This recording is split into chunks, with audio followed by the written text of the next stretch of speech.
back to the No Score Review Show, where we have in-depth critique and nuanced discussion of some of the latest movies, television, and video games. I am your host, Nick Green, and today is a little bit of a different episode. We are going to be doing a recap / review of the 2023 Vancouver International Film Festival. I have with me Piero Ciprian and Matt Schmidt joining me. We all went to the festival this year. This year was my very first time attending the festival.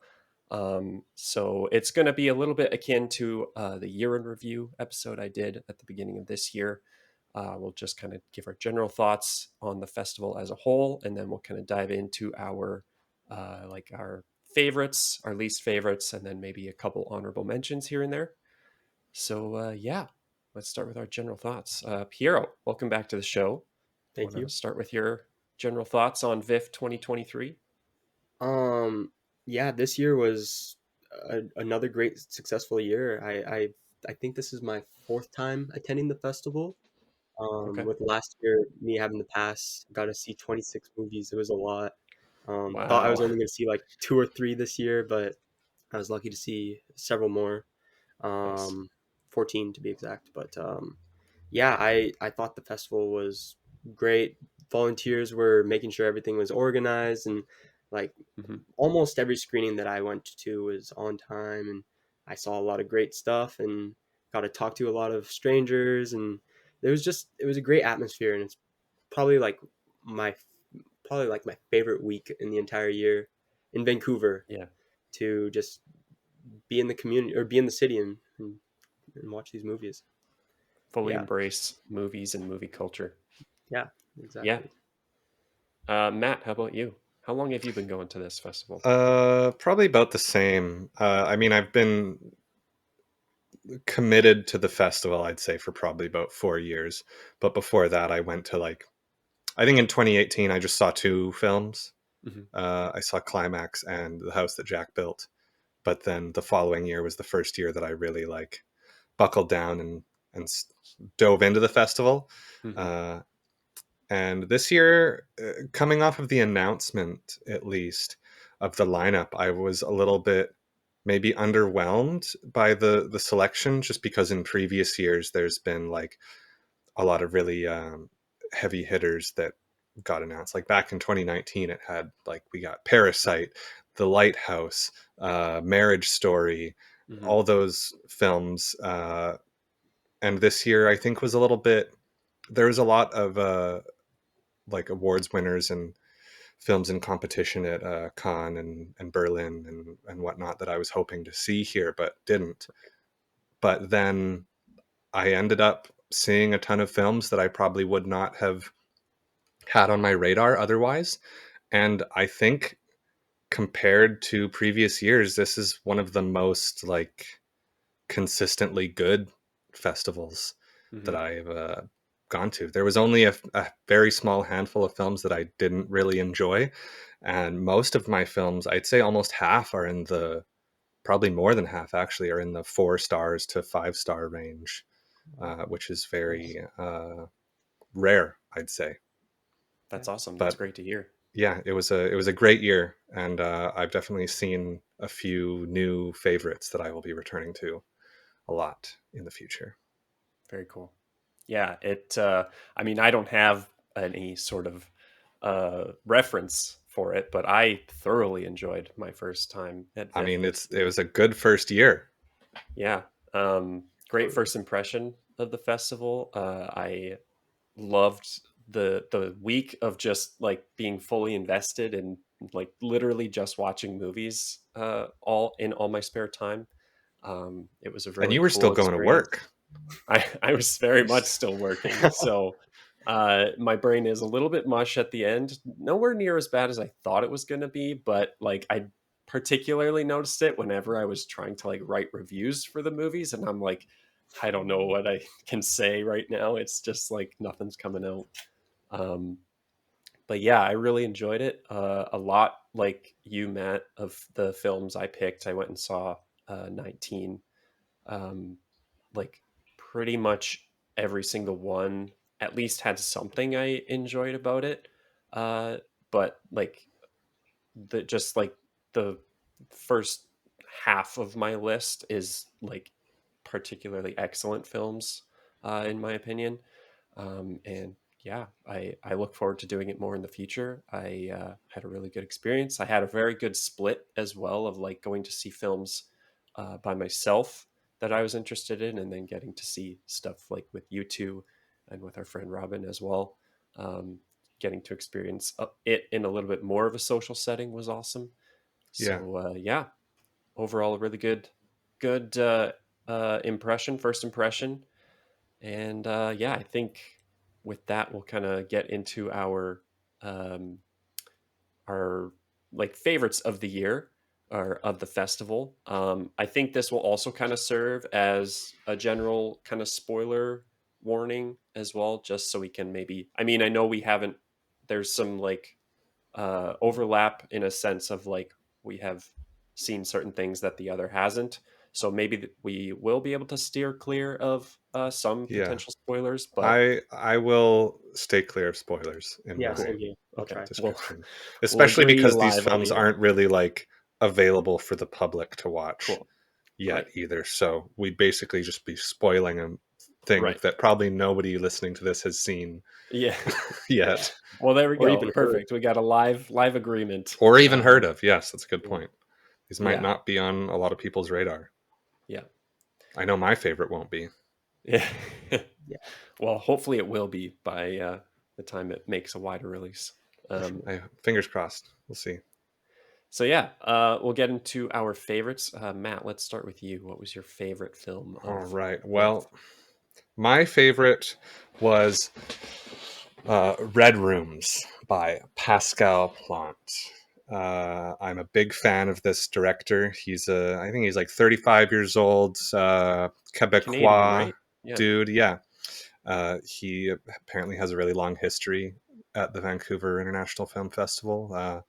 Back in like 2015 or so, one of his short films took home the top Canadian short prize, and he's had his previous two features also premiere at, or not necessarily premiere, but take place in this festival, which is where I discovered him back in 2020 with Nadia Butterfly, which is a great film about Olympic swimmers, and sort of about like the post-Olympic blues, as he says. And this film is sort of his first foray into genre cinema. Previously, it was all like pretty down-to-earth, grounded character studies. And this, he uses that same kind of style and this deep character study, but puts it into the sort of crime thriller genre, Okay. where there's a lot of, it sort of takes place centered around a murder trial for a supposed serial killer who kills people on live internet streams, and people pay to be able to watch them. And he abducted a bunch of young girls, and now he's on trial for this. And it sort of focuses around the phenomenon of like groupies that a lot of serial killers are able to amass somehow, like, you know, how Charles Manson had all of the young girls that would sort of worship him, and same with Ted Bundy as well. Mm-hmm. This sort of dives into that, and that's sort of Pascal Plante's whole shtick, is diving into these really, really specific like subcultures and just exploring them. And it's just so fantastic on a technical level. It is gorgeous cinematography. The score is done by his brother, Dominique Plante, as is the score in all of his films. And man, it just, it really creates like a sense of unease and dread. And it's so fascinating because you really have to do your work to figure out what the motivations of the characters are. They really keep you at arm's length to understand what's going on. Mm-hmm. And there are several moments in the film that made my jaw drop to the floor. Wow. That's very cool. There's one scene in particular in about the middle of the movie where there is a a moment where the score kicks in so aggressively in like not a jump scare, but just a like oh shit moment, and the bass was so heavy that it was making the screen ripple on the like Wow. from the projector, and you could see like the waves of the bass coming outwards from where the speaker was behind it. And yeah, and there was a Q&A afterwards, and everybody just Awesome. started off with like, first of all, amazing film, loved it, so good. And it dives a lot into like the dark web and that kind of area of the internet. And there was some guy from the like self-proclaimed IT guy in the audience with us, and said that he wanted to like commend Plant for really paying attention to detail. And there's a lot of stuff about like Tor and about how all that stuff works on the dark web that was really accurate to how it actually is in real life. And even little things like the protagonist uses DuckDuckGo as their browser because it's like more secure than other things, and tons of little tiny details that are so easy to just like brush aside and be like, oh, the average audience member isn't going to know that this is how things are really done, so we can just do whatever we want. But they went out of their way to make things as true to life as possible, even though most people wouldn't know the difference anyway. That's very There's cool. also one like 12-minute long take in a courtroom that is just, it's so like not flashy at all. It's just dialogue and sort of like a crane shot that's just going around the room, but it's just so precise. And Damn. apparently they only had to do it like twice. Wow, that's a sign of but yeah, it's craft. It's something that I think just really needs to be seen by people. If you like crime, true crime, if you're fascinated by serial killers, this is a movie for you. And it's not something that's gonna, show you a lot of gratuitous gore and violence and stuff. That's not the kind of movie it is, but it will disturb you and it will make you feel uncomfortable. You will. It's like a psychological thriller kind of thing. And yeah, just really, it's just showing like upward trajectory of this guy.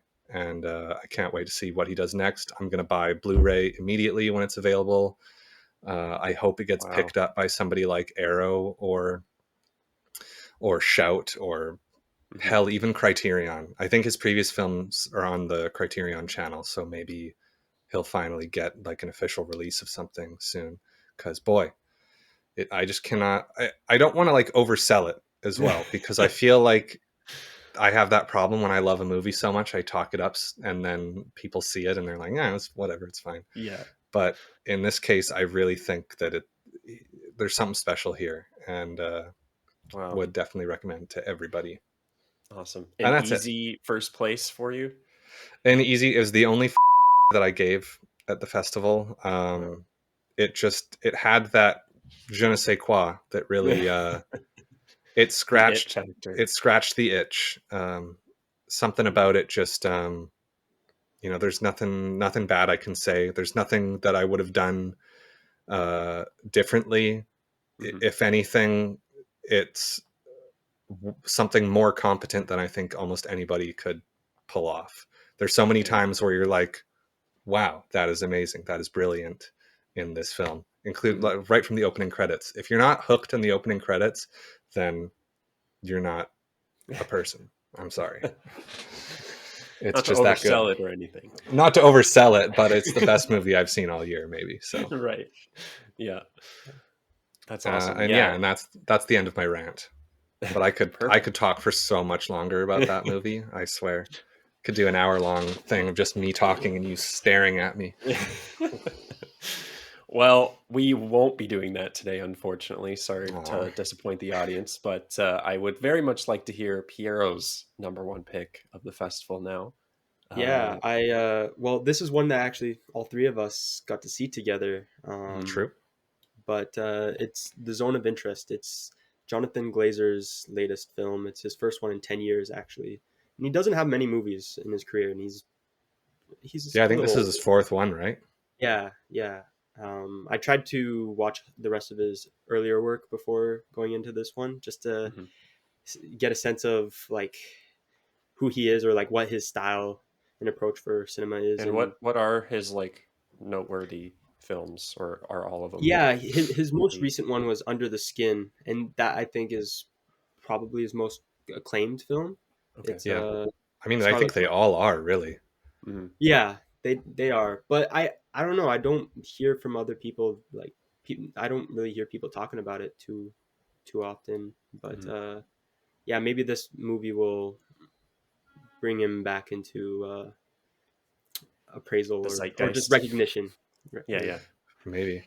But it was a very challenging watch.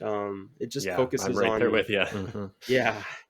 I was so uncomfortable. I was sweating throughout the entirety of the movie. But yeah, it's about a Nazi family who just lives comfortably right outside of Auschwitz, and you just experience their day to day lives. And And also um, not only like just a family, but it's like the commandant, the guy in charge of Auschwitz as well. Yeah. yeah, who is in charge of like the crematoriums and that Yeah. are being worked on. But yeah, so you just see them relax and enjoy themselves and live life lavishly, while in the background you hear gunshots and screaming, and you just know that you're just watching just horror. It's pure horror without showing anything, and it's something that I don't think any movie has ever done. And like it doesn't do much more than what like the synopsis is, or Mhm. like what I said is just them enjoying their life a little bit. But there's just a lot of like unsettling moments that really got me. And I just thought I don't know, I thought it was a great film. I thought it was a Yeah, great film. I wholeheartedly agree. I think it's not the closest thing to like kind of get a little derivative. The closest thing I could maybe equate it to is like how Ari Aster wanted to portray horror like in bright daylight and like warm settings. Like Jonathan Glazer does it here like Yeah, substantially better, and it's with like real life history and events, and it's just like the context surrounding the entire film is what makes it so horrifying to watch. But you're watching like if it was a silent it like besides maybe a few shots here and there, like if you watched this as a silent film, it would present itself as like a, a summer like fun, or like a calm meditative summer like vacation or whatever, right? hmm, And like if you take out the not Nazi context and everything too, right? But like just like the sound design as well, because like you're constantly hearing the happenings like just over the wall at Auschwitz. yeah, But you're only like rarely ever are you not being presented with an image that is like supposed to evoke like happy feelings and like warm atmosphere and like a happy family like playing at the pool for their son's birthday party, right? Like it's such a uh juxtaposition of like horrifying events that took place in human history with like positive imagery, which is like unlike anything I've ever seen before. yeah. It's very well done. And I also think like I'm not sure if this is the intention from the director, but and I won't reveal about like what was being shown in near the end, but Hmm. it seems like some sort of message is to deal with today and the wars that are going on today, and how everybody else is approaching it by just like hearing about it but not doing anything about it technically. Mm, um okay. I don't know, Yeah. maybe it does create a little bit more awareness on maybe people helping out a little bit more, or I think it's also very much just a reminder of history and the atrocities that humans have committed. And it's worth noting too that VIFF scheduled this film, the only showing of this film, on Truth and Reconciliation Day. Uh, and considering, what that day means, there's a lot of themes that carry over to the church's treatment of Indigenous people. And I think that's where a lot of the, the meat and potatoes of this film come in, so to speak, is, Right. this, the Holocaust was horrible, but it's not the only kind of genocide that has happened, a lot of Yeah. which are happening in our lifetime right now in the Middle East, Right. with like the Palestine and Israel conflict. And I think it's just a reminder of what has happened in the past, and maybe shows people that, hey, we should work towards, maybe not doing this again, Right. or Yeah. not doing this anymore, because it is still happening all over the world, just on maybe a smaller scale, or with less first world countries involved, maybe, so that people Mhm. don't care as much. But like, this kind of stuff is still happening, and it's not like ancient history either. It's very much still part of the present day. Yeah. Yeah. It just like kind of shows it in a new light that like no matter what like you're being presented with, like there's still the like monstrosity of like the event. It's still going on like very close by, sometimes in your backyard effectively. um Yeah. and it just like like part of the message I took from it was like it's just it doesn't matter like how you show it or what you show, that it's still what it is, like, and the atrocities still are taking place, and like it doesn't matter how it's being presented, like you Hmm. still know that there's something horrible happening. um and that kind of like can connect. I could see it connecting to what you're saying, Matt, of like it doesn't matter what the genocide looks like it's still happening, and it might look different from maybe the most flashy case, for lack of a better term, of like the Holocaust and how that whole event happened versus something like the Palestine conflict or what's happening here in our own, like on our own turf, right? Yeah. um yeah, that was a very heavy film for Yeah. sure. Very hard to And it took a recommend. lot. Sorry. Yeah. Yeah, it's a hard one to recommend. Like once Yeah. it does Yeah. get a proper release, like A24 picked it up. They're one of the top Hmm. production companies these days. But I don't know. I just can't see people filling up those seats to see something like this. Is there a trailer out for this film yet, or is that still I'm not yet sure. to be? Not I'm not sure. sure. No. Maybe I it's think once a trailer maybe comes and is able to give, I mean, depending if the trailer's good, or if A24 pulls the old, like, we're going to market this movie to get people in the seats instead of accurately representing the film.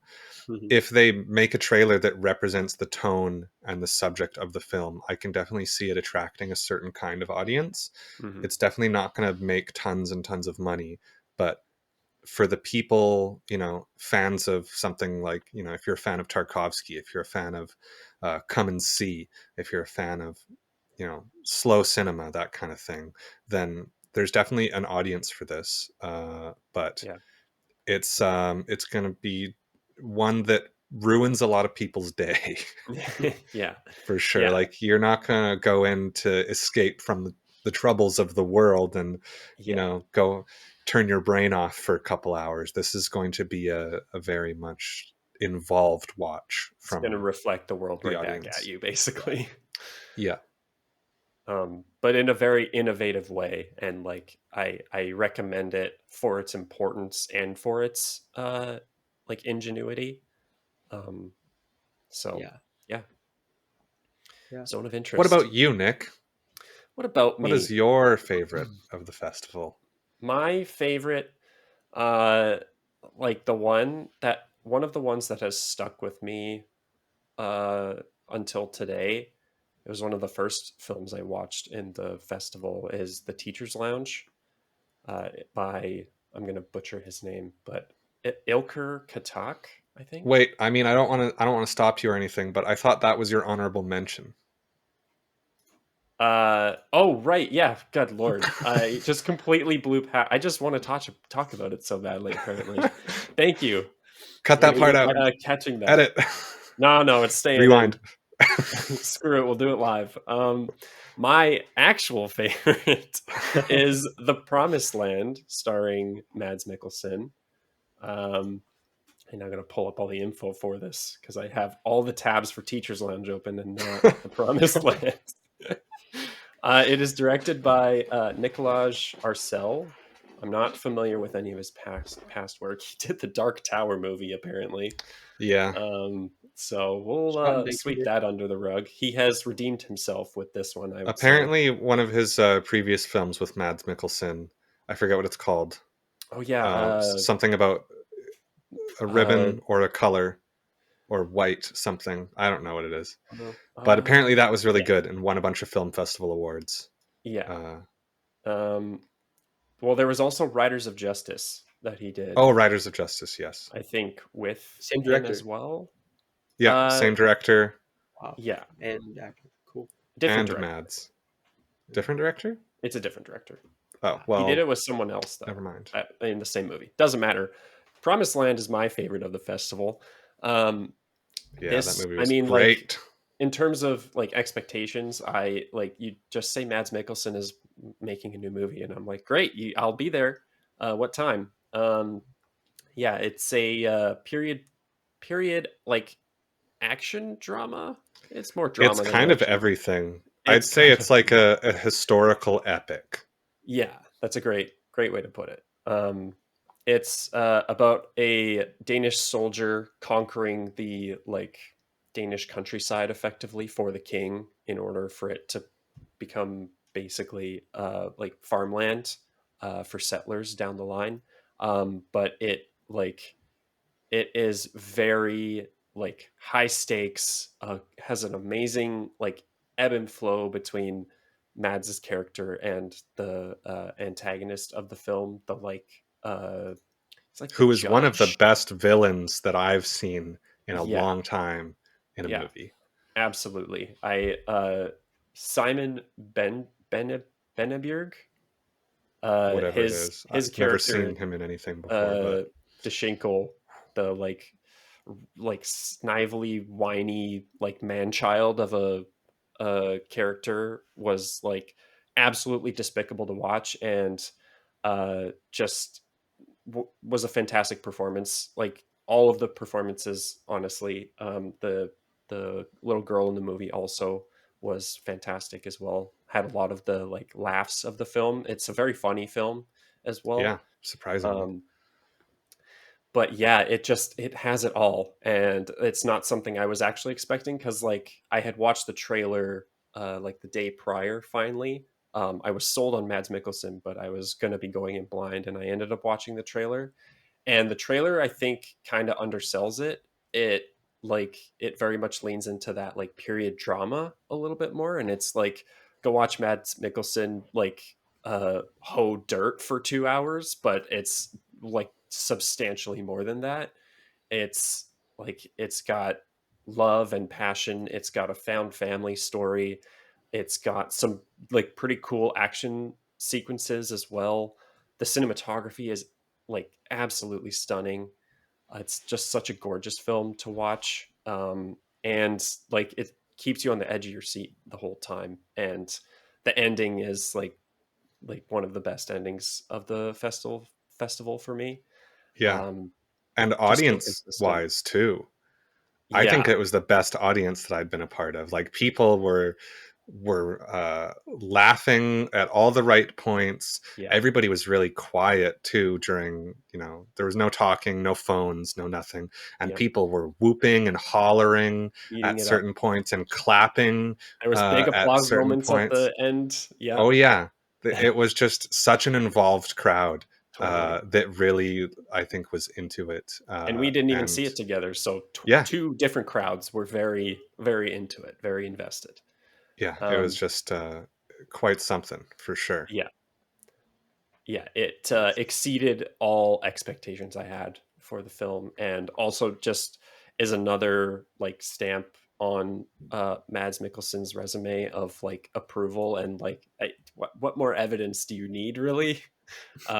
He just killed it in that role, and it's also worth noting it's a true story as well. yeah, oh yeah, I completely forgot about that. It like yeah, it Yeah, it you can never has know. something for everybody. It's it really does. I cannot get over it. Like I want to watch the movie again. It was Totally. like the third movie I watched in the festival, and until Red Rooms, it was sitting at the top of mine as Yeah. well. It just, man, the execution is just so good. The pacing is great. It's like a little bit over 2 hours, I think, but it It's just just flies under, I by. think. Oh, under. Well, Yeah. either way, it is a tightly packed movie. There's always something happening. You're always bouncing from something heartfelt, something funny, to some like action, something absolutely brutal, and then you're back to something funny again. Yeah. And Yeah. the like political intrigue, the backstabbing, the like the cat and mouse, the revenge. It's really got like everything stuffed in, and it has there's like race politics and gender politics in there as well, and class politics. It covers every single kind of theme that you can really do in Mhm. these kind of movies. Without feeling like over bloated or like under developed or anything, Yeah, right? it doesn't feel like anything's forced. It all feels like very natural. Like, yeah, I'm sure in Denmark in the 1700s, there probably wasn't a lot of dark-skinned people there. And yeah, that Mhm. whole, that racist kind of arc in there about how they treated the little girl, like, yeah, I'm sure that is literally what would have happened. Mhm. And the way that the lords treat their servants and stuff like Mhm. that is, you Mm. know, and all the incest as well. the Yeah. the I don't want Marrying to say into the much about family, that, and but yeah. the whole royal thing about like, oh, marry your cousin, royal bloodlines keep the blood pure, and all that kind of Right. garbage. Yeah.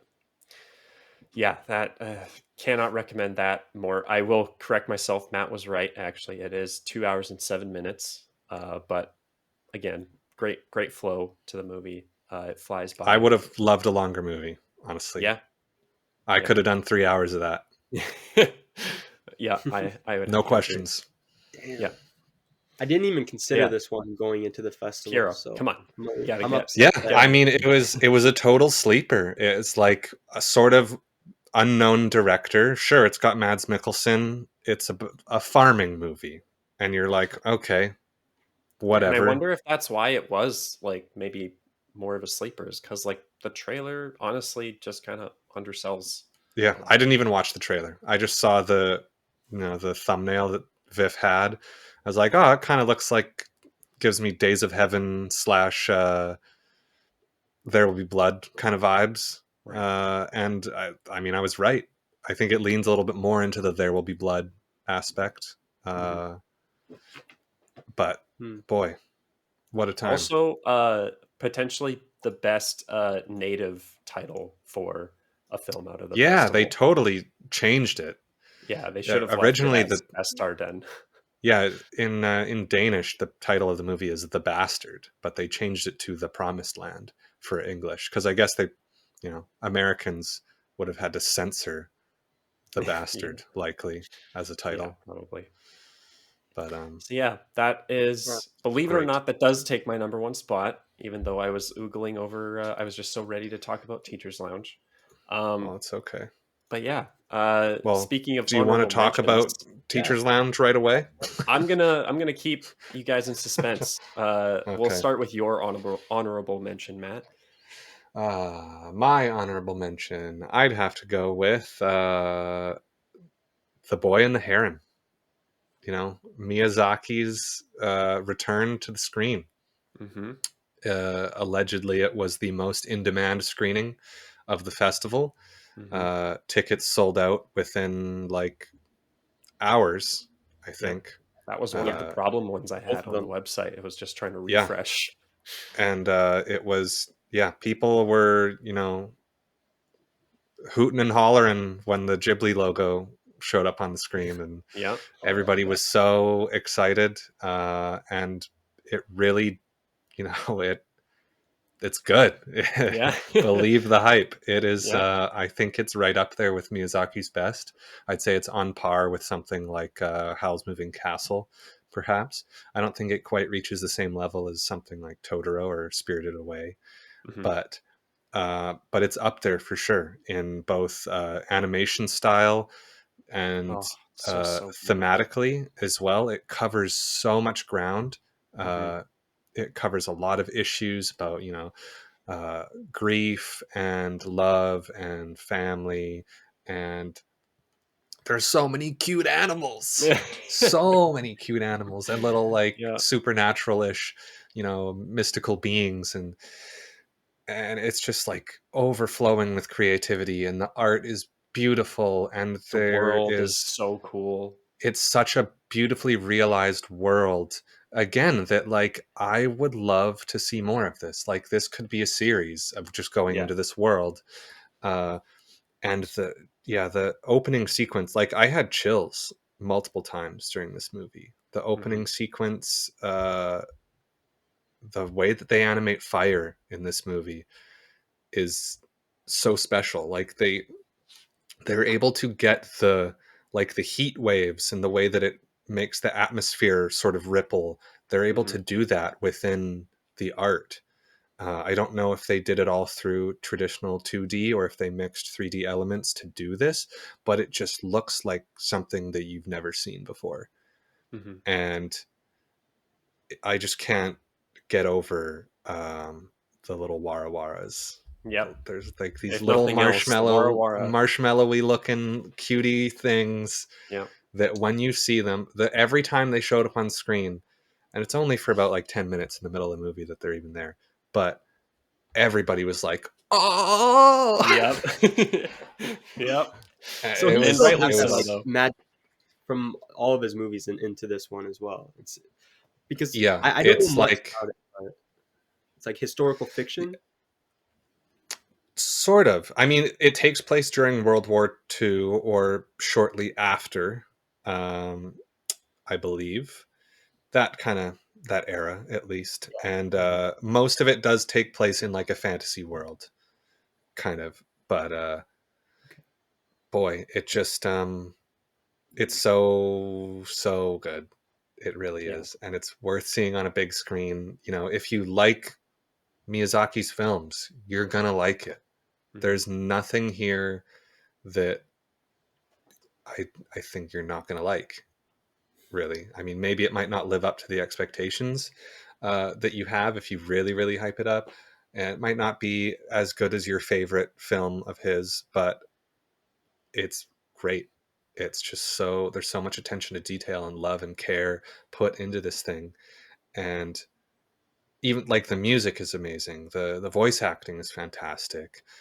It is so well made. Yeah. It is ridiculous. Like I've never seen an animated movie look that good before. Yeah. It was It's my first Studio Ghibli film, and I honestly like think it was probably a really good entry point that wasn't like one of their past films that's like already so acclaimed and everything. Um it just I haven't seen any animation quite like it. It does it it makes me so depressed that the Western market is so lacking in 2D animation because it can like you there's still so much you can do with that medium and it can still be utilized so well, and it's just so gorgeous to look at. And maybe part of it is that like oversaturation of like 3D animation nowadays and the like Disneyfication of so much of it as well. the um animation ghetto, as yeah. it is called, about how Right. like Western animation or people only see animation as a medium for children. Yeah. and then it sort of gets uh, homogenous in how everything is presented in a very childlike and sort of dumbed down way. But in Yeah. Eastern markets, animation is for everybody, and it's just another medium, Yeah. and It's you get to respected. have things like this.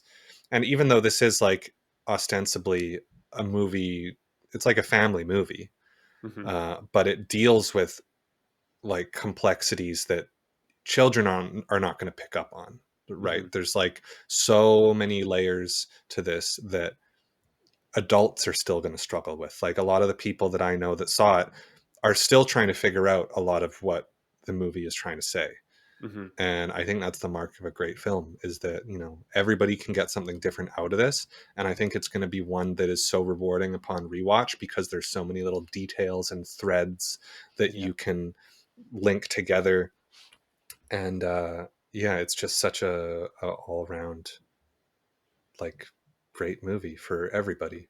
It's a beautiful Yeah. film, and I'm really glad I ended up adding it to my roster because, like, I was actually, because of my lack of Studio Ghibli knowledge and experience, I was just like, it was kind of a thing of like, oh, I haven't watched anything prior, so I might not like. Maybe I shouldn't go with this one first. But just I guess the hype train got to me, and I was like, screw it, I'll see what happens. Maybe I will like it, and it blew me away. So Yeah. I mean, I think it's a great way to introduce new people to Miyazaki for sure, because it's got all the trademarks of his style. So mhm. if you like this, you're going to like the others, and vice versa. Yep, great food scenes as well. Oh, delicious. One of the tastiest looking pieces of jam on toast Yeah. I've ever seen in my life. Oh my Yeah. god. That's just So such a good, simple thing. It's so right? simple, but the way that they just spread the butter, and the jam is like overflowing, and it's translucent, and it looks so Hmm. juicy. It's getting all over their face and their hands when they're eating. Oh my Yeah. god. I want I might If make nothing some else, jam on PB&J toast after and this. wara wara. Those are the two. And parakeets. And the parakeets. Oh my god, Yeah, so funny. Such a funny film. it's Oh, so good. Yeah, I all think right. there's going to be an influx of like parakeets being bought at PetSmart after Oh this movie god. comes out. There's going to be a parakeet shortage. Yeah. All right, Piero, what's I'll be sure to your see honorable that. mention? Yeah, Yeah, well, it comes out in early December December, I think, so don't have to Oh, wait too long. perfect. Awesome. and in IMAX. And in I don't know IMAX. for one night or a week, but if it's a I week, mean, that'd if be if you can see it in IMAX, go for it, man. Yeah, might as well. Everybody, I've seen it's less worth it. on IMAX, like less deserving films on IMAX. So hmm. this is Yeah, Mission definitely one. Impossible for Oh one. yeah, yeah. Not a single IMAX shot in that entire movie. You're just watching widescreen on an IMAX screen the whole time. The Creator was great on IMAX, and that still pales in comparison to uh, Boy and the Heron. So Okay. yes, one to see, Piero, for sure. How about you? What's your honorable mention? My honorable mention is Fallen Leaves by Aki Kaurismäki. From what I'm aware, he's the most acclaimed director of Finland. Okay. He's near the end of his career. I think he's in his late 60s or 70s. But yeah, he's established a long career of just the same type of movies. He likes to make short comedy romance, comedy drama, focusing on working class um, and the struggles of their just regular day lives. And yeah, this movie once again does the same thing. It just focuses on an alcoholic who works in construction and a lady who um, is a cleaning lady, and they it's an unusual love story, but Hmm. there's a lot of like darkly comedic moments that are super dry. Um, it's not gonna be for everyone. I took my mom to that one, and I Hmm. wasn't 100% sure she was gonna really get a kick out of it because she doesn't really typically like quirky comedies compared to like Wes Anderson or Hmm. um, maybe even like Noah Baumbach. I Hmm. feel like those directors sort of um, tone is similar to this in a way, Okay. but yeah, no, my mom loved it. lots of people in the That's audience awesome. loved it. There was lots of laughing and clapping. It was such a great time, and especially for under an hour and 20 minutes, like it's Wow. 100% worth your attention, and I think it'll come out within the next month on Mubi if you have Mubi. But yeah, it's aesthetically pleasing, super colorful. The lighting is like it brings back like a 50s or 60s kind of look to movies, which a lot of movies or filmmakers don't really try to go for these days. But Yeah. yeah, it looked amazing. It was hilarious, very well done story, and a subtle homage to Chaplin's work as well, Mm. with Oh, with just the way like certain scenarios are played out. But yeah, huh. I had a great time. Very cool. Yeah, you've Yeah, sold me on that one. Quirky, dry, dark comedy. Yeah, I'm there. so I'll many check it out. great like musical moments as well. It was Huh. like original music as well. Okay. And yeah, the words that are being said are pretty outrageous, but it was great. It was great. Nice. Yeah, I'll have to check Yeah. that one out for sure. Especially Yeah. if it's that short. That's awesome. That was the other thing Yeah. about this festival is I think 2 movies were over 2 hours and the rest were less than. And it was like, oh, so great. Hollywood movies are just over bloated. So this was really refreshing. Hmm. That's awesome. Yeah, for sure. All right. We finally reached the time where I can talk about the Teacher's Lounge. And we're out of Uh, time. and So see you next week. see you next time, folks. Thanks for watching and listening. No. Yes, The Teacher's Lounge, directed by, I'm going to butcher it one more time, Ilker Katak. He's a German director. Um, I kind of went in blind with this one as well. Just went off the description of a continuous theft being investigated at a middle school by the teachers. And one are like the protagonist, what's her name? Ba, ba, ba, ba. Carla decides to like kind of take a bit more agency just to try and find the suspect of all the thefts that are happening at this middle school, and it blows up in her face like almost immediately. And it takes just such a like mundane concept and like a very everyday setting and just dials the like stakes and anxiety up to 11, and like it's one of the most anxious experiences I've had in a film. It's not quite to the level of like Uncut Gems or even like Shiva Baby, but it is such a stressful watch.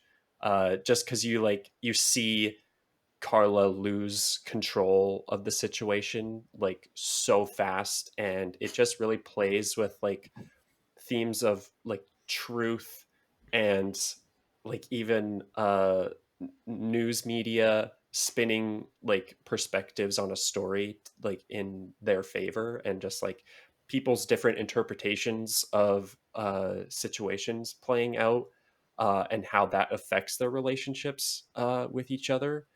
And it's just such a fascinating watch. Like there's a great moment of the teachers just like uh butting heads with one another and like getting like super heated in the titular teachers lounge, and it just is like blowing up. um and it was just such a cool like concept of like taking such a simple premise but like making the most of it and making like such a unique experience out of it. It was unlike anything I've ever seen before. I mean, that goes for like probably most of the films I've seen at this festival. The ending was left a little bit to be desired, but it didn't sour the whole experience for me. It just kind of left like one or two questions a little open ended for me, but I definitely want to rewatch it just to see with how it sits with me now. Um, Mhm. but yeah, I can't recommend Teachers Lounge enough. It was such a good experience, and another short one. It's only like hour and a half. So yeah, All definitely one right. to watch. I'll keep it on Um, the radar. Yeah, yeah. same. Uh, Absolutely. Matt? Do you wanna? we're doing all right for time. I want to do some quick praise on Monster. Yeah, Monster was fucking great. Yeah. Anything else? No? Yeah, no. I mean, I loved seeing. Blanking out on her name, but the actress that played the mom in Shoplifters is also back again to play the mom in Monster. Sakura Ando. Yes, that's her. So good. One of the best uses of multiple perspectives, retelling a story. Great child acting. It's just such a genre bending movie. Like each act feels like it could be part of its own movie, but they blend them all so seamlessly, and you never know where it's going to go next, which was just so. It's totally flipping your expectations. Like they lead you to believe, oh, this character is a bad guy. Oh, actually, this character is a good guy. And actually, this character that you thought was a good guy might be bad. And then actually, no, they're actually all kind of good. And a different one is bad that you didn't even think about before. Yeah. And it has so many moving elements throughout. And it leads to like one of the best endings, I think, of the whole festival. One of the, if not the best cut to black I've experienced maybe this year. Or cut to white.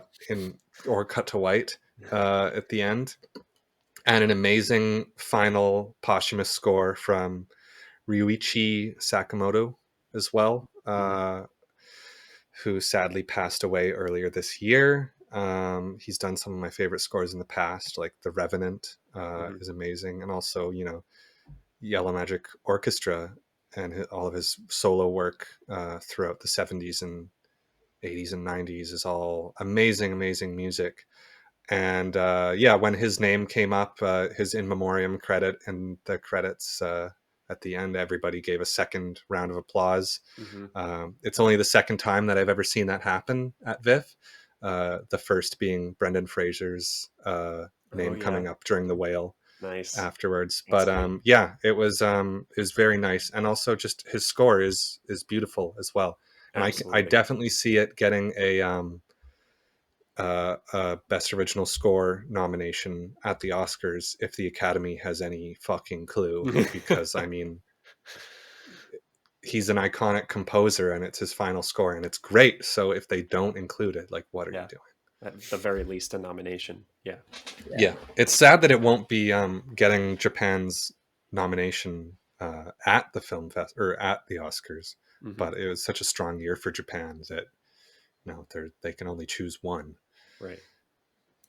Yeah, that was my first Corey Ida, I think is how you say his. Yes. That was my first film of his that I've seen. But I have had Shoplifters and Broker on the watch list for a while. Matt, I know you said you weren't as crazy about Broker. Yeah, Broker isn't my favorite. I also watched Broker and Tokyo Godfathers very close together, which are almost the same movie in many ways. Okay.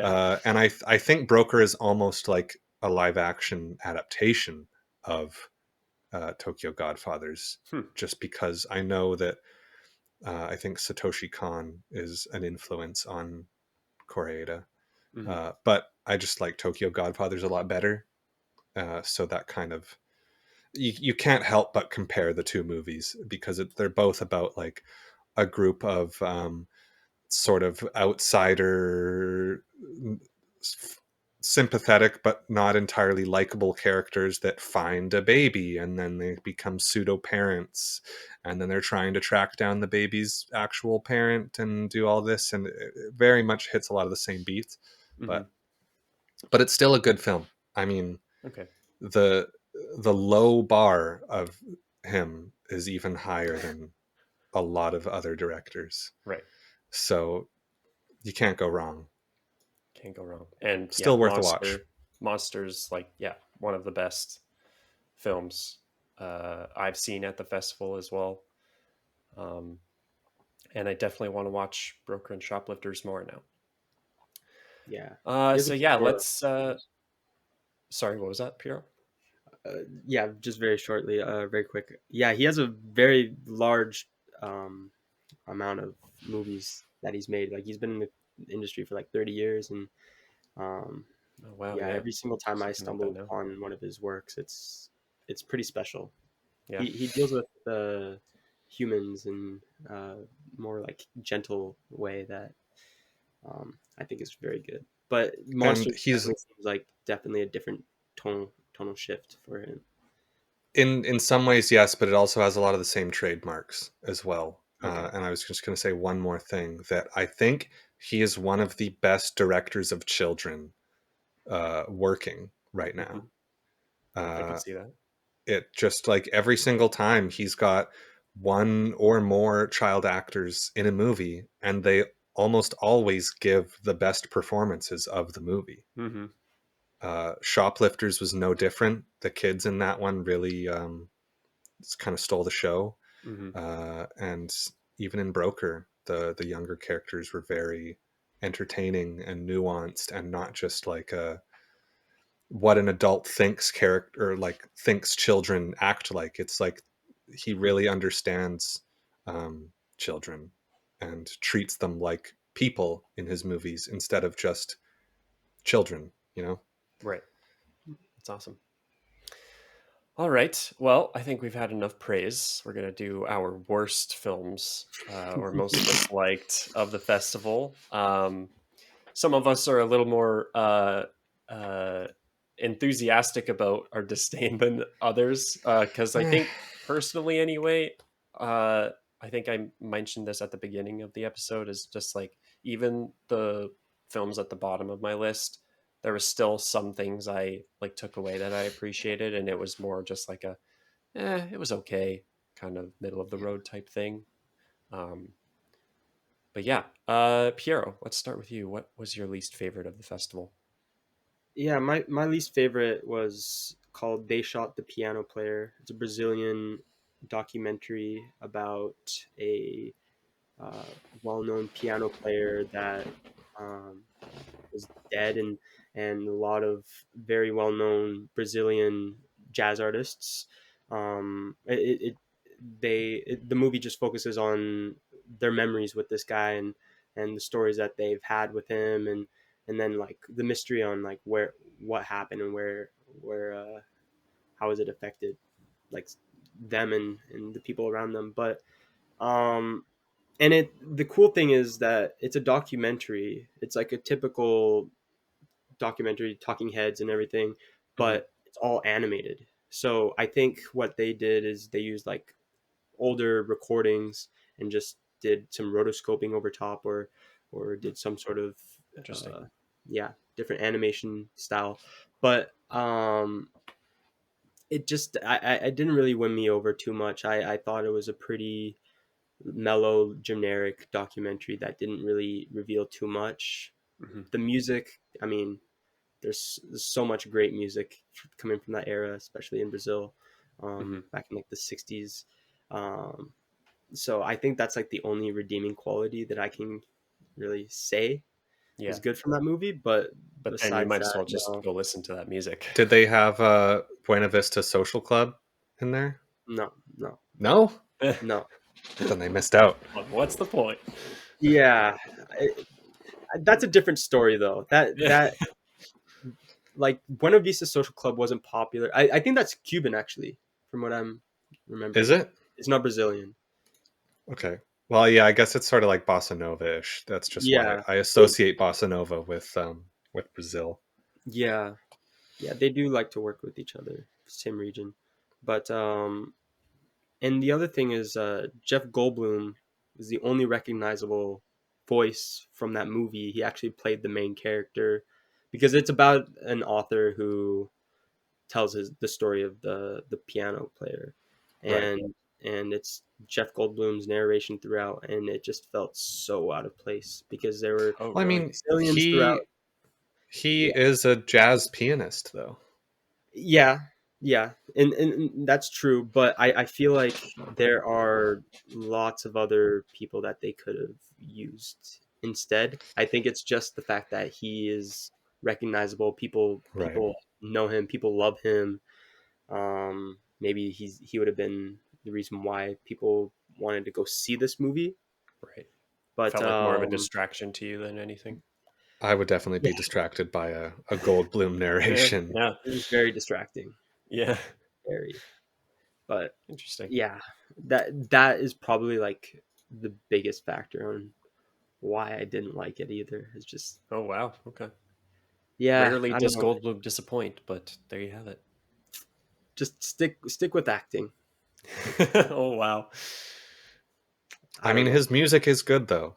I haven't listened to it, so I don't know. It's actually quite good. Okay. Would recommend. All right. Yeah, I'll Cool. definitely check it out then after this. But All yeah, right. besides that, like it was all right. Maybe some other people will like it a little bit more. It's educational. Yeah. Um and I'm not sure, I didn't even like read into it, but if that book in the movie, like if that is a real book, then I'm sure you'll get a lot more from the book than the movie. Mm-hmm. Probably. Yeah. Interesting. How about you guys? All right, Matt. Yeah. Let's hear your stinker. Well, I want to preface this by saying only 2 films out of this entire festival, out of the 20 that I saw, were below stars. Okay. But I this think same for one, me as well, actually. I just, Not that this matters on the No Score Review Show. Just as a. not that it matters on the no score review show. Pretend that I didn't give a score. But yeah, The Old Oak, Ken Loach's new film. Uh, I haven't seen any of his other works. He's been making movies for a real long time. He's a very old guy. I think he's getting close to 90 years old, but he's still Wow. kicking, still making Jeez. movies.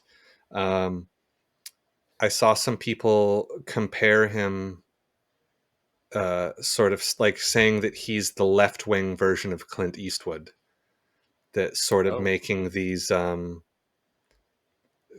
very heavy handed and not very subtle movies that are very politically one sided, I guess, Okay. with Clint Eastwood being more of the Republican y kind of guy.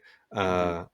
And I mean, in that sense, I agree with everything that Ken Loach is saying in this movie. I'm on board with the themes. I think it's a good message that he's putting out there, but I just really did not like the execution of it, Mm-hmm. and I thought it was a little bit too heavy-handed for me, and I felt like they're explaining these issues to you as if it's like radical information to just not be racist, like, yeah, Right. racism is bad, and they have all these characters that have their different sort of viewpoint on the refugees that are moving into England, and specifically seen through this small village where you've got one guy who's um, he's a homeowner and he paid a lot of money for his place and he's paying really high taxes on it, and now all of these refugees are moving in and they're selling them flats and like row houses for way less money. So now this guy's upset that his property isn't worth as much, but he's having to pay more. And then they're all complaining about, oh, the workers coming in and taking jobs. And it's just all like the most surface level, simplistic view of these issues possible.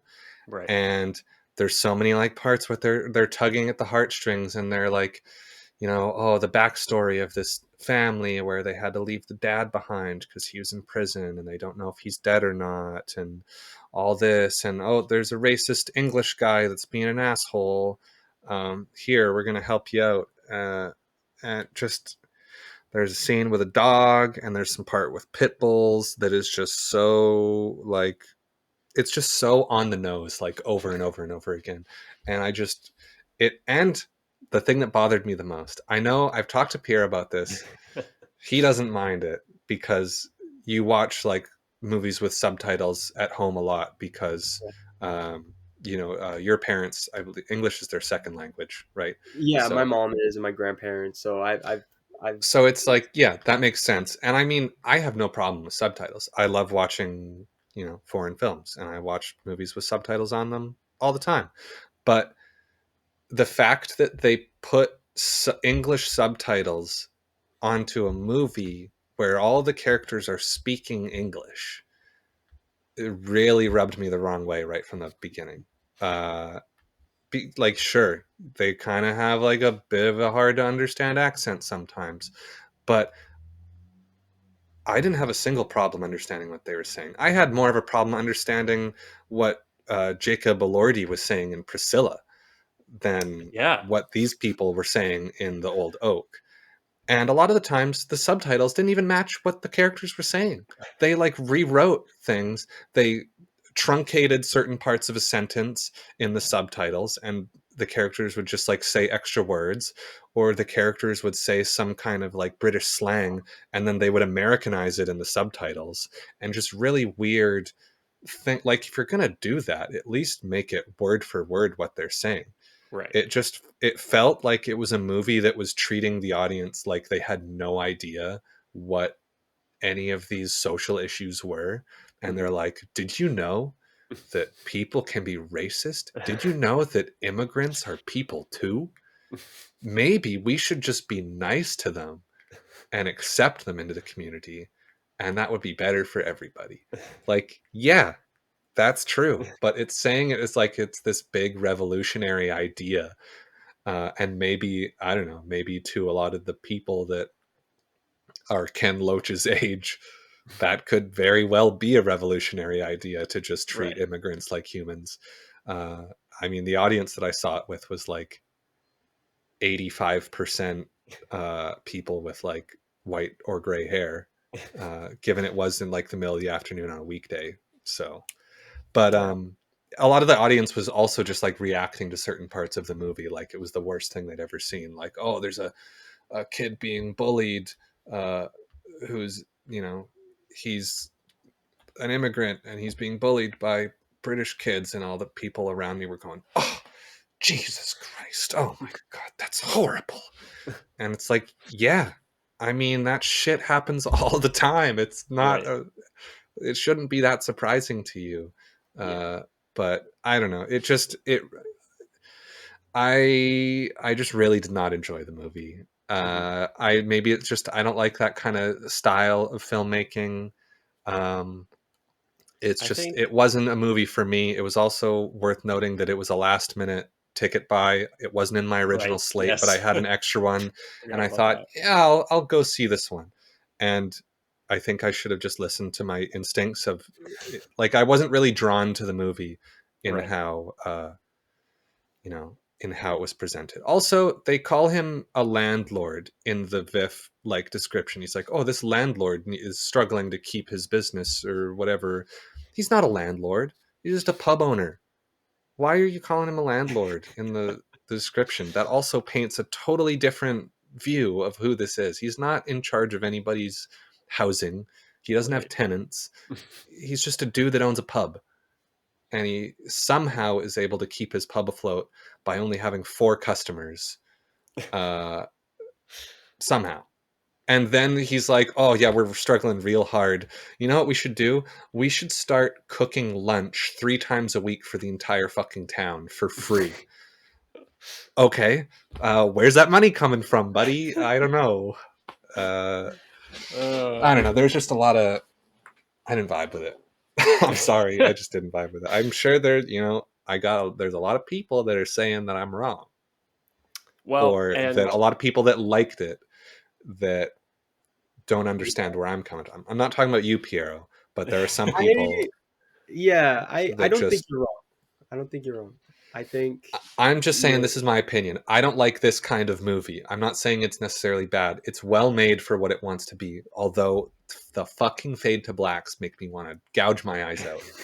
There are so many fade to blacks. They're supposed to be for when you're doing a large jump in time, but they would do shit and it's like, oh, we're going to fade to black. And then this scene takes place 10 minutes later. And then right at the end, they fade to black for like 10 seconds and then fade back in for one shot. And then the credits roll. It's like, just fade to black and do the credits. It's for fucking dramatic effect, but it doesn't work. It's just like everybody's waiting for it to be done, and they're like, "Oh, we've got another." Oh no, it is done. Okay. It just Well, yeah, it seems that you vibe with Matt. I I think gotta go take a you need walk. to go to Every the time I beach. talk about Yeah. this movie, I need to go to I need to go to the beach. I'll fill my pockets full of rocks and just Yeah. walk in. Not quite what I was insinuating. Well, Piero knows what I'm talking about. Yeah. It's a reference to the movie. Yeah, well, hopefully, if nothing else, this film does find its audience and It like will, is as able long as they to. don't die of COVID before the movie comes out. Jesus Christ! All Well, right, I'm just saying, well, COVID is also a talking point in the movie. So, Piero, did you want to add your 2 cents at all for the Old Oak since you have also seen Yeah, it? yeah. I won't say much, but You won't go on the I 10-minute rant. I Matt did make me yeah, realize we were good certain for things. time Yeah, until. yeah. Yeah, no, I'll keep it nice and short. But yeah, No, please give us all your thoughts I and the I Tupperware. the Tupperware, yes, really surprising, really weird. It was my first movie of the fest, and it was during the day, and yeah, like literally right when the movie started playing, I think it was just like a signal for people to start bringing out their Tupperwares of food, and they just had their lunch while watching it, It was a bring and your own I lunch was screening, I guess. sorry. It was a bring your own lunch screening, I Yeah, guess. I guess Mm-hmm. so. But I didn't have lunch at that point, and I was very hungry. So just a But you lot of liked the film. sense. Yeah. Okay. Anyway, yeah. I think I got more of a kick out of it. It did pull my heartstrings a little bit more than a lot of other people. Um, I thought the message did get me, and I think that what I know is these most of these actors, or almost all of these actors, aren't actually actors at all. They're just people that live in his town, and so I think he wanted to go for this like documentary sort of approach, not going for any like substantial shots. More authentic Everything's type all of. sticking on the wide, mainly, but yeah, I don't think as a cinema sort of viewpoint um, goes, I don't think it's anything too unbelievable. But I think for the material that it is saying, I think it does have a somewhat of a nice message. And yeah, bringing community together, I think, is an important thing. Though how they did it, or like the logic behind like certain things, like how they got their money, or just how certain things happen. Maybe it wasn't super accurate or realistic. But Mhm. and Matt, you've made me realize certain things now. But but I don't know. I think what the director was trying to say. I think he had some good intentions, and some of it Definitely. Yeah. some of it was good. But it was also my first movie of his work, and all of his movies I think are like this. So I think if this is like, maybe for you, if this isn't your cup of tea, maybe I Daniel Blake, like the one he won Palme d'Or for, could be something better, because I think he does the I same. definitely do want to see that at some point. I also know people that have worked on that movie, so I kind of want to watch it Yeah, yeah, for that point at all or alone. yeah, yeah. Anyway, Cool. yeah, that's all I gotta say. All right. Well, that'll bring us to our final entry, and my least favorite pick would have to be White Plastic Sky. It is a another German film, I think. Hungarian, sorry. Hungarian film. Uh, it is all animated feature film with it's mainly rotoscope animation. So I think they like shot all the scenes live action with the actors and then animated it afterwards. And then with like predominantly 3D backgrounds, it's like sci-fi drama about like humanity in the far future. Soil, plants, animals have all died out and are no longer like viable for human survival. So it takes place in Budapest, in this like dome city, and the way humanity is continuing on is after 50 years of age, everybody's bodies get donated to the government essentially, and they get converted into trees for oxygen and food supply and everything. Um, so yeah, that it sets up a very fascinating world, and it follows this couple, this young couple in their like late 20s, early 30s, um, and the wife voluntarily donates her body to the program without her husband knowing before it's too late. And it basically just kind of follows his journey in getting her back from the government, basically, and like breaking every rule to like save her and bring her back. And it set up a lot of promising concepts. It's a very fully realized world. Like they really did their homework and really took the time to kind of flesh out this world and the concepts behind it and everything. Um, there's some really cool like scenes where like the people's fingerprints that have gone to go into the transformation, their fingerprints become the leaf patterns on their tree when they like transition That's over. cool. Yeah, a lot of really cool sci-fi concepts. It does bring up quite a few of like those like well-worn sci-fi kind of like ideological ideas, and like talking points, but it never really surmounts to much. And Hmm. just like the core, the core story, it's like a story of like grief and loss, uh, and like family, and like finding something to live for. But again, just it didn't feel. It kind of felt like it wrapped that up within like the first half of the movie, but then it keeps going on into like other new concepts later on in the film. So it just didn't. It felt like it was bringing too much onto its plate and never really kind of focusing on one thing. I think it could have been a really strong film had it just focused on like the husband wife dynamic and their relationship. um, but it just kind of brings up too many concepts for its own good. I think it like it may could have been, maybe been like a really cool like limited series or something if it really wanted to explore those concepts. But yeah, and then just like I think the animation was interesting, um, but and like a lot of the imagery and like composition of a lot of shots are very beautiful. And I think really the only thing I could recommend out of it is for this very unique sci-fi world.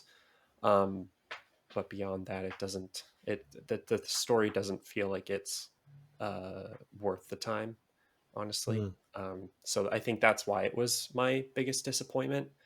Uh, just yeah, not enough fulfillment out of the promise that it initially introduced. So yeah, that's my least favorite entry. I think that's probably where we're going to wrap it up for this 2023 VIFF in review video.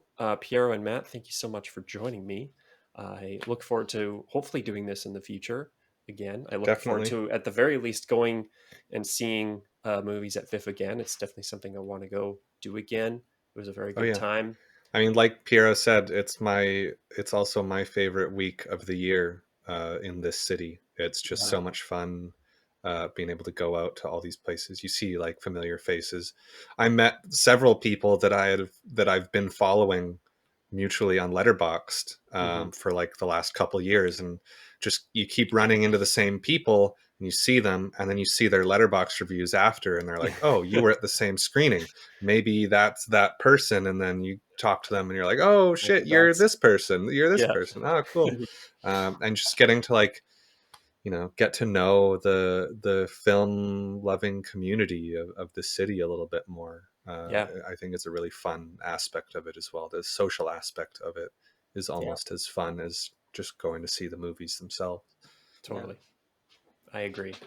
So yeah, speaking of Letterboxd, you can find all of us will have a like fully ranked list of our entries for this year's VIFF. So you can go check all of those out. And I know I think Matt did as well, like a written review for every film as well. Yeah, I still got a couple more to come, but they should be out by the time this this video is done. Yeah. In my list too, I also like to give out my own sort of awards for, like, Oh, that's fun. best performance, cinematography, score, and that type of thing. Cool. As well, just so I can keep track of that kind of appreciation for each of the films as well. Yeah, that's awesome. So yeah, you can go check those out. So yeah, Matt, where can the people find you? People can find me letterboxd.com/wisdom nugget. And then I think I've got other socials perhaps linked in my bio there. You can follow me at if you feel inclined, or don't. Do whatever you want. Choice is yours. Exactly. And Piero, where can the people find you? You can find me through my name, Piero Ciprian, PIEROCIPRIAN. Or you can also find me through Movies Galore. But I need to change that name. It's just something I came up with back in like 2015. Movies galore. There are worse things. So yeah, true. Anyway, but yeah, you can find me through that, through my name. Perfect. For that, and yeah, you can take a look at my list and see the other stuff that I've seen and liked. Awesome. And you can find me wherever you're listening to or watching this episode of the No Score Review Show. In terms of recent reviews, I have a few spooky reviews for the Halloween season. I recently did a review on The Nun 2, and the entire Conjuring franchise was a episode of Franchise and Review. Did a review on Gareth Edwards' The Creator, the latest sci-fi action-adventure film to hit theaters. And then more upcoming films include a lot of spooky stuff. Like I said before, I'm going to be doing a Franchise and Review on Friday the 13th with Matt. We may or may not be wearing the exact same clothes as we are right now in that video. Not, yeah. So yeah, stay tuned for that. That'll be coming out on the infamous date this year. We finally get one of those in October, which is very exciting. That's a good point. I also did a review with my good friend Scott on the first season of Ahsoka. If you're looking for Star Wars content, if you're looking for more mainstream stuff as opposed to this more niche entertainment. And then yeah, like Scorsese's new film Killers of the Flower Moon will be getting a review. Lots of spooky reviews coming later down the line this month. So make sure you just stay tuned to the channels for those. Otherwise, you can find me on Letterboxd and all of the other socials at No Score or at No Score Reviews. Piero, Matt, thank you again once more for joining me. Thank you. And we will see you all so much in the next review. Bye-bye.